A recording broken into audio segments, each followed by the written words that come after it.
The goddess Idunn is commonly known as the goddess of youth and the custodian of the Apples of Immortality, the apples that grant the gods of the Norse pantheon continued renewal and eternal youth. Her name has several possible meanings, oftentimes translated as ever young or the rejuvenating one, reflecting this important role within the pantheon and mythic landscape. Idunn's primary myth centers upon her abduction by the giant Thiazi, which threatens the very survival and existence of the gods. Elsewhere, the prose Edda informs us that she is the wife of Bragi, the god of poetry among the Aesir family of gods. Beyond these highlights, one must dig deeper to excavate further details about her. Compared to other Norse deities or those of other well-documented world pantheons, little has been recorded or survives regarding Idunn and her past. We know of no temples or cults, nor any clearly surviving archaeology yet. Her existence is currently confined to scant mentions in a very limited number of texts, and in the conviction of her modern devotees. As with any pagan deity or mythic figure, knowledge of Idunn's divinity and character emerge from within a particular cultural and historical context. Idunn is considered a part of the pantheon of gods and mythic figures followed by the pre-Christian Scandinavians. The Viking Age is defined as a period in Northwest European history which is typically characterized by increased raiding, migration, and settlement, spearheaded by individuals carrying out the occupation of Viking, raiding or journeying by sea. The cultures originating in Scandinavia and traveling further afield were largely an oral culture, where few individuals were literate and writing was limited to particular circumstances. As such, much of what we know about their religion relies upon decoding clues in surviving material culture and the writing of later authors recording the oral stories. Thanks to writers such as the Icelandic historian Snorri Sturluson in the 13th century and various 9th to 13th century skalds, poets, we have a good idea of the primary deities and cosmology of the pre-Christian Norse world. A detailed and accessible breakdown of the Norse mythic landscape can be found elsewhere, but to provide some context for Idunn, we will offer a very brief explanation here. The Norse pantheon consists of at least two families of gods, the Aesir and the Vanir. At some point, these were believed to have battled, resulting in a truce whereby hostages were exchanged and came to reside in the realms of the opposition. There are also powerful beings known as Jötnar, or giants, who fluctuate between being enemies, hosts, teachers, and lovers of the gods. Though typically considered to be distinct from the gods, they possess great powers and sometimes join the Aesir, with heathens worshipping them as deities today. For example, Skaldi, Hel, or the half-giant Loki. The Jötnar are another family of gods just like the Aesir and Vanir, though not all heathens think likewise. Various narratives are told of the gods and their interactions with the Jötnar and various other mythic figures. Eventually, it is foretold there will be a great battle and the gods and the Jötnar will destroy one another at Ragnarok. However, though this is pictured as beginning the end of all things, it is indicated that some survive and a new world order is ushered in. Some heathens believe this has already happened. Others await its inevitable arrival. The world exists as branches upon the world tree Yggdrasil, which is traditionally divided into 9 realms. Each of the 3 roots of Yggdrasil reaches into a different realm and is watered by a well there. The highest root goes to Asgard, the home of the Aesir, that is nourished by the well of Urd, which is tethered by the Norns, Urd, fate, Verdai becoming as Skulde obligations. Asgard is connected to Midgard, the middle realm where humanity lives, by the Bifrost Bridge. On the outskirts of Midgard, a route extends to Utgard in Jotunheim, watered by the well of Mimnir. A third route goes down to the dark realm of Niflheim, watered by the well of Havelgelmir.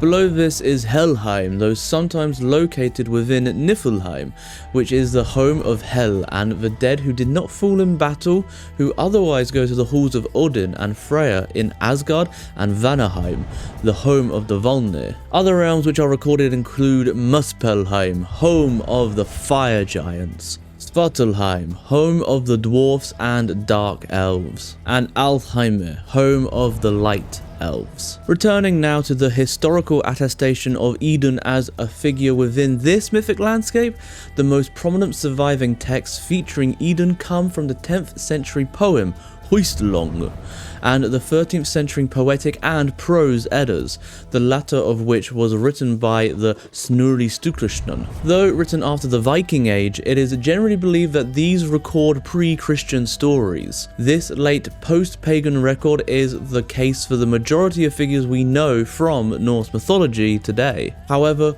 while some appear from the Scandinavian, Iron and Viking Age in the form of place names and iconography, the same cannot be said for Idunn. Unfortunately, there are no surviving place names confirmed, though some have been theorized, nor any distinctive Idunn amulets like there are Thor's hammers, or runestones bearing dedications to her. This is not unusual. Gods such as Loki were vitally important in mythology but do not appear to have received their own cults. Perhaps Idunn was not worshipped like the gods Odin, Thor, Freyr, or Tyr. Perhaps instead she was a figure with whom the pre-Christian skulds of Scandinavia included as a character in their tales of the gods, acknowledging her role but not necessarily worshipping her themselves. While sailors prayed to Njord to ease the sea storms and blow wind into their sails, and farmers prayed to Thor so that he might ensure healthy crop growth, maybe Idunn's role was thought to tend to the god's immortality, rather than to the mortals dwelling in Midgard. Or perhaps we have lost vital evidence to the passage of time, having once been recorded in degradable materials. We do not yet know, and all we have left are references from late texts, and all but the myth recounted in the Huistlong and Prose Edda are extremely brief. What we do know, though, individual or shared personal geonosis, is that Idunn is a goddess who is experienced by people today and who is believed to respond to prayers and to be felt when she is near. In 2024, Astraeo UK held a series of rituals during the Great Heathen Gathering, Helmsmoot, within a woodland glade, as they was consecrated for the duration of the gathering,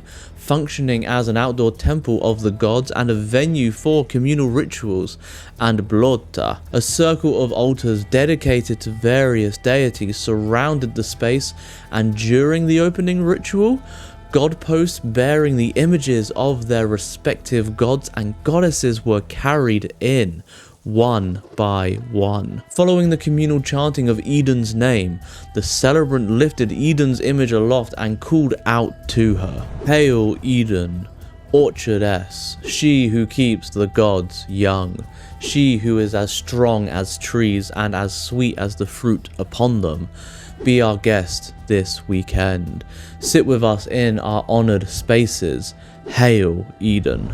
You can watch the whole opening ceremony on the Astraeo UK YouTube channel if you are so inclined. I'll leave a link below. Olivia Church, author of Idunn and the writer of this article, had this to say about it in her book Pagan Portals, Idunn. "It felt really special for me to hear her name called in this moment. It felt somewhat like a secret past between us, like there was an invisible cord connecting Idunn to myself, the celebrant, and any others in the crowd who had a close personal affinity with this goddess. She who is as strong as trees and as sweet as the fruit upon them." Oh, I loved this phrasing. Idunn, when depicted in modern works, often appears as a timid goddess of youth clutching her basket of apples and naively trusting of Loki's devious intentions, but to be described as one as strong as trees portrays her in a considerably more powerful light. It made me question how underestimated she might be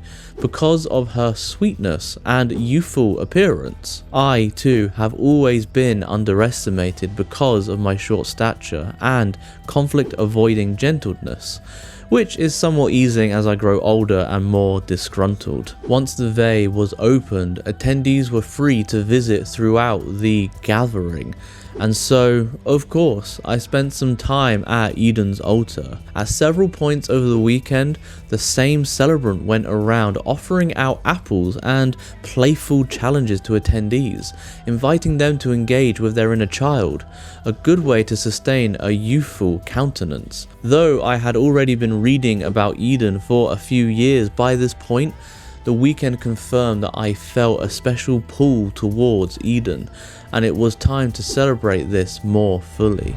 Clearly, there is a felt reality to Idunn in the 21st century, whether one experiences her as a divine entity or as a psycho-spiritual archetype, as many pagans today are inclined towards. So, though Idunn does not boast ancient temples, carved runestones, extensive literaries, and numerous recorded myths, her place amongst the Norse pantheon is firmly secured amongst her followers today.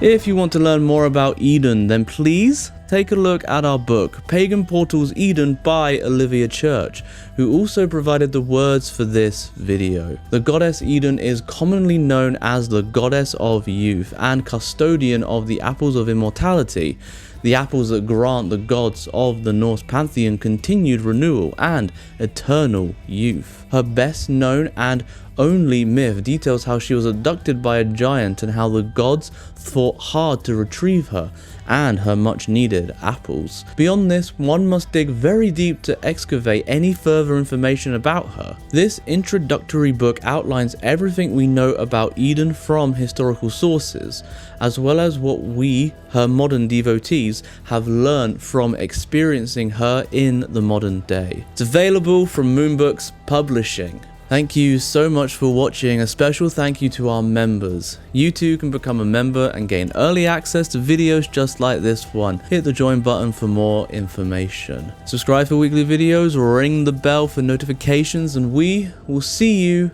next time.